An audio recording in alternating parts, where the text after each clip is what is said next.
언제나 필승! 네, 반갑습니다. 필승입니다. 반갑습니다. 이번에 분석해드릴 기업은 DB손해보험입니다. 저는 금리 인상기, 금리 상승기에서 보험주에 대한 관심을 가져야 한다고 예전부터 좀 말씀을 드렸던 기억이 있어요. 그 중에서 DB손해보험을 이제 대한민국의 대표 기업 중에 하나이기 때문에 손해보험 쪽에서는 삼성화재 다음으로 이제 빅2에 거듭나는 그런 기업이죠. 사실상 작년 한 2년 전까지만 하더라도 빅2, 빅3의 기업 간의 격차가 거의 없었었어요. 언제는 현대해상, 또 언제는 DB손해보험 이런 식으로 엎치락뒤치락했던 기업들인데 이제는 확실하게 DB손해보험이 업계 2위 기업으로 올라섰습니다. 사실 금리 인상기에서, 금리 상승기에서 보험사에 주목하는 이유 중에 하나가 일단 보험사의 그런 매출 비즈니스는 간단해요. 좀 살펴드리면 자, 일단 손쉽게 말해서 가장 쉽게 생각했을 때 보험사의 매출 비즈니스는 보험료 수입이 있겠죠. 이제 보험료를 통한 수입이 있겠습니다. 그리고 여기서 보험료 지급, 수입에서 보험료를 지급하는 데 따른 그런 비용이 또 있을 겁니다. 거기서 추가로 사업비, 보험료 수입에서 이제 보험료를 지급하고 그 사업비 한 것을 더한 것을 뺀 게 바로 이 수익이고, 여기서 추가로 해야 되는 것이, 그럼 이 수익들을, 지금까지 보험사들이 가져왔던 그런 수익들을 고스란히 창고라던가 뭐 예금 이런 것들을 할 필요가 없겠죠. 당연히 주식, 채권 등의 투자가 있을 것입니다. 다만 이 금융 쪽에 속하는 그런 산업이기 때문에 주식 비중이 상당히 낮아요. 왜냐하면 리스크를 지면 안 되기 때문에 그런 것입니다. 따라서 자연스럽게 채권 비중이 높을 수밖에 없는 것이고, DB손해보험만 하더라도 수십조 원 정도의 그런 투자 그런 자금이 존재하고 있는 상황이다. 이렇게 보시면 될 것 같습니다. 따라서 금리가 인상될 경우 왜 그러면 채권 비중이 높은 금융사들, 특히 보험사들에 대한 그런 주목들을 해야 되느냐? 자, 채권 비중이 높다는 것은, 금리가 인상된다는 것은 채권 이자가 상승한다는 거예요. 따라서 채권 비중이 높으면 높을수록 채권 이자, 높아진 이자를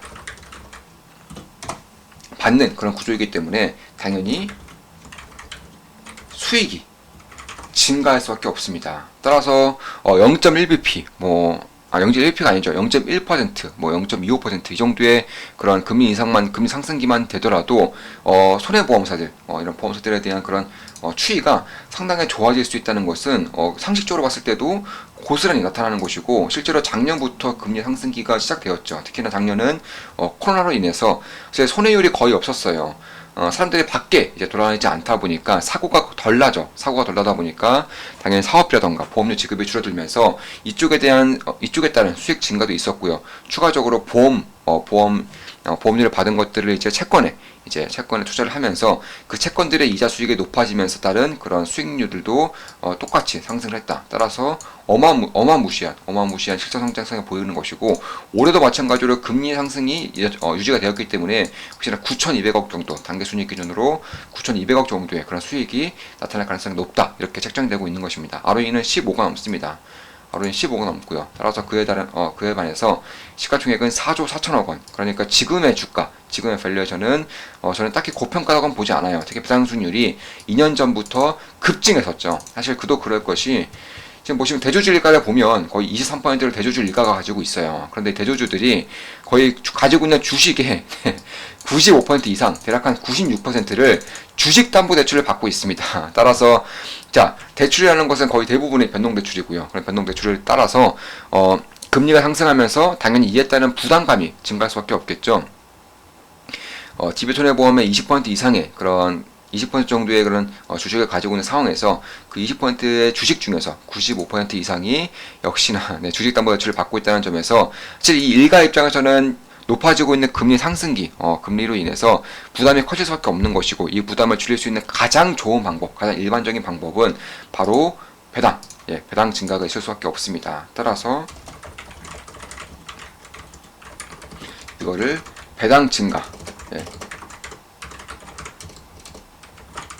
배당으로 상쇄한다는 그런 개념에 따라서도 역시나 이런 보험주들 혹은 굉장히 안정적인 사업 비즈니스를 가지고 있는 기업들의 특징 중에 하나가 배당률에 따른 가치 밸류에이션이 이루어진다는 거예요.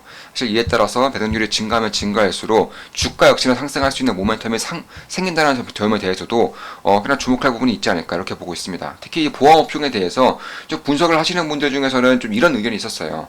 디지털 보험, 그러니까 굳이 지금까지는 뭐 보험 판매원을 통해서 보험을 들었다면은 이제는 디지털을 통해서 보험을 들은 시대이기 때문에 이에 따라서는 사실상 기존의 보험사들, 뭐 현대해상이라던가 DB손해보험, 삼성화재 이런 기존의 보험사들이 디지털 보험사들의 이제 경쟁에 비해서는 밀릴 수밖에 없다. 그러니까 기존의 시장을 빼앗길 수밖에 없다. 인슈어테크라고 썼죠. 그 당시에 인슈어테크가 상당히 붐을 부렸었는데 막상 까보고 나니까 오히려 기존의 보험사들이 디지털 영업도 훨씬 더 잘 해 나가고 있습니다. 오히려 기존의 보험사들 대비해서는 신생 이제 디지털 보험사들이 상당히 좀 안 좋은 상황을 겪고 있다는 겁니다. 뭐 기존의 디지털 인터넷 은행들인 뭐 K뱅크, 카카오뱅크, 카카오페이, 네이버뱅크 이런 은행 쪽과는 좀 전혀 다른 모습을 보이고 있다. 이렇게 보시면 될 것 같고, 특히나 DB손해보험은 인슈어테크에서도 상당히 좀 강점을 보이는 것이 일단은 손해보험사 중에서 확고한 2위를 가지고 있는 것이고 디지털 혁신에서는 1등 기업으로 이제 나서고 있는 것인데 그 이유 중에 하나가 이 AI 시스템이에요. 그러니까 보험료 청구를 해보신 분들은 아실 거예요. 그 전까지는 이제 내 담당자에게 보험료를 직접적으로 청구를 하고 서류를 팩스를 보낸다거나 아니면 사진을 굉장히 깔끔하게 찍어서 우편이라던가 이메일로 보내야 된다 이런 식의 좀 청구가 이루어졌다면 이제는 아니에요. 이제는 그저 그냥 서류를 이제 구비해 놓으면 그에 따른 사진을 찍어서 어플에 올리면 끝이에요. 네. 보험료 청구가 그 전에는 뭐 최소 1시간 이상이 걸렸다면 이제는 한 5분 정도면 보험 청구가 끝나요. 이에 따라 DB손해보험도 여기에 따른 그런 디지털 혁신에 대해서 상당히 잘 맞춰가고 있는 기업이고, 뿐만이 아니라 자동차 사고가 났을 때 보통 사고가 나면 굉장히 좀 머리가 아픈 게 보험사 직원이 올 때까지 기다려야 되는 게 머리가 아픈 거예요. 지금 당장 출근해야 되는데, 지금 당장 여행 가야 되는데, 거의 그 길바닥에서 1시간 정도 머물다 보면은 스트레스가 이만저만이 아닙니다. 그런데 DB손해보험 같은 경우는 이제 영상통화를 통해서 이에 따른 그런 비용을 또 줄이고요. 특히 훨씬 더 빠른 그 일처리를 통해서 하는 것들도 있는 것이고, 특히 AI 시스템을 통해서 지금까지는 이제 불건전하게 과대 지급된 그런 보험료를 훨씬 더 삭감시킬 수 있다던가 이런 식의 좀 디지털 혁신을 가지고 있기 때문에 이런 부분에 대해서도 충분히 좀 관심을 가져볼 만하다. 개인적으로는 그렇게 보고 있습니다. 그리고 제가 이제 좋은맛 기쁨덕의 전용 이제 토론방을 우리나라 최고의 그런 투자 스터디라고 말씀드리고 있죠. 이것도 오늘 이제 오간 대화인데 지금 보시면 메타버스에 대한 또 토론이 있었어요. 지금 당장 메타버스에 주목하고 있는 투자들이 아마 거의 없을 거예요. 불과 작년까지만 하더라도 수백 퍼센트, 뭐 900% 이런 식으로 수익을 보면서 저 역시나 상당히 큰 수익을 봤었고요. 그 이후에 매도를 잘하면서 수익을 거뒀었는데 지금은 이제 메타버스에 대한 관심도가 거의 없다시피 하죠.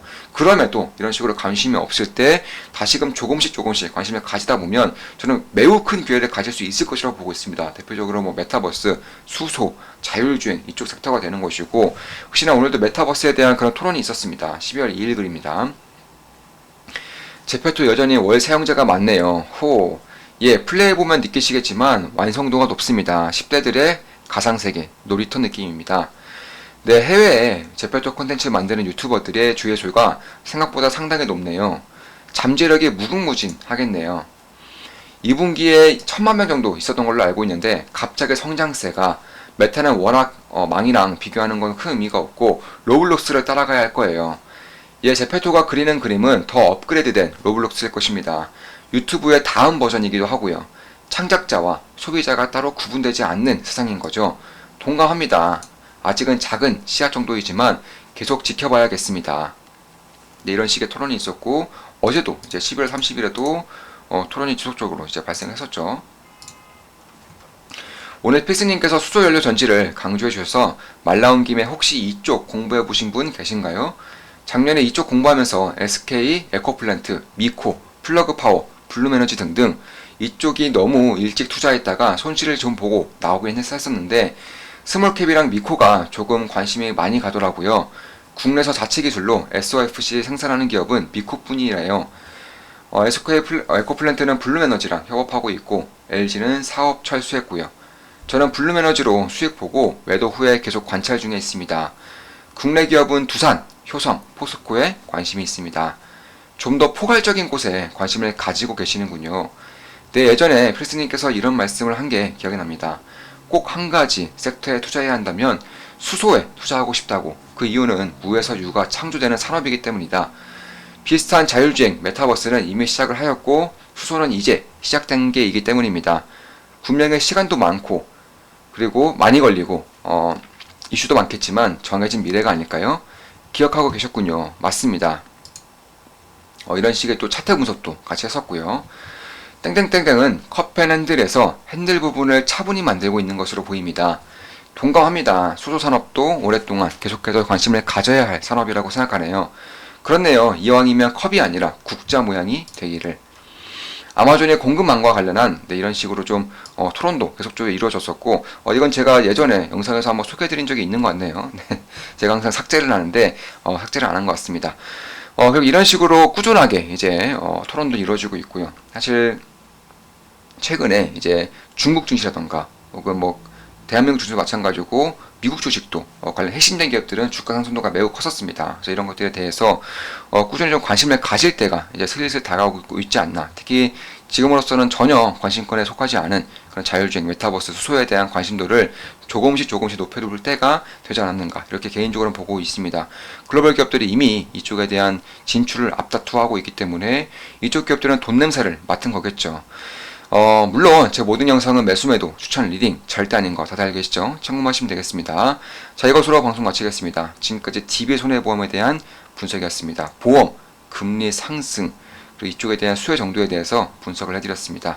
앞으로도 좋은 분석, 좋은 기업 분석으로 찾아뵙겠습니다. 필승 구독, 알림 설정은 돈이 됩니다. 필승!